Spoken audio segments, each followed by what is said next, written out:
Assalamualaikum dan salam sejahtera. Saya Siti Aisyah Melissa Yohanis dalam Dunia 11 Pagi. Rang undang-undang yang menghentikan ekspor ternakan melalui laut di New Zealand bakal melindungi reputasi dan kedudukan negara itu sebagai negara utama di dunia yang memenuhi piawaian kebajikan terhadap haiwan. Demikian yang dinyatakan Menteri Pertanian dan Perdagangan Damien O'Connor. Menurut rang undang-undang pindaan kebajikan haiwan, ekspor ternakan New Zealand melalui laut akan dihentikan pada 30 April 2023, iaitu selepas kerajaan membuat kajian semula perdagangan ekspor ternakan pada 2019. Ia sebagai respons terhadap kebimbangan yang boleh menjejaskan reputasi New Zealand. China menegaskan tiada siapa berhak menggunakan kuasa veto untuk menangani sesuatu isu termasuk nasib rakyat Palestin. Wakil Tetap China ke Pertubuhan Bangsa Bersatu PBB, Zhang Jun, menekankan pentingnya untuk menegakkan keadilan dan hak Palestin.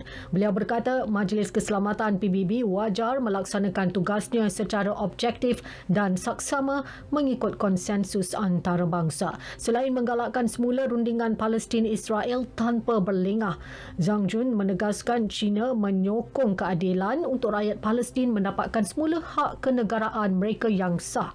China juga menyokong penubuhan negara Palestin yang merdeka dengan kedaulatan penuh berdasarkan sempadan 1967 dengan Baitul Maqdis Timur sebagai ibu negaranya.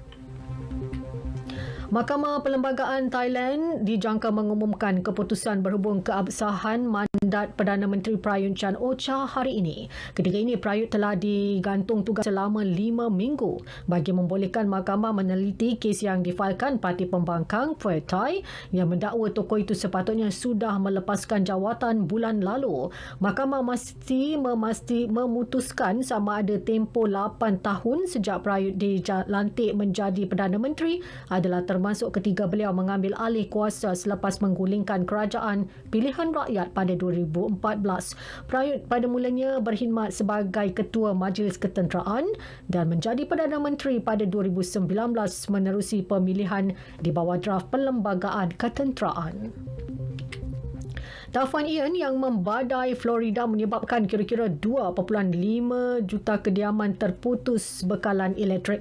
Ketika ini, pihak berkuasa tempatan giat menjalankan kerja mencari dan menyelamat penduduk terjejas menerusi udara dan darat. Gubernur Ron DeSantis menyifatkan bencana itu sebagai malapetaka luar biasa. Angin kencang dan banjir telah memusnahkan kediaman, infrastruktur bangunan dan kemudahan awam secara besar-besaran. Menurut DeSantis, terdapat 2 kematian berkaitan ribut dilaporkan berlaku. Angka kematian dijangka meningkat.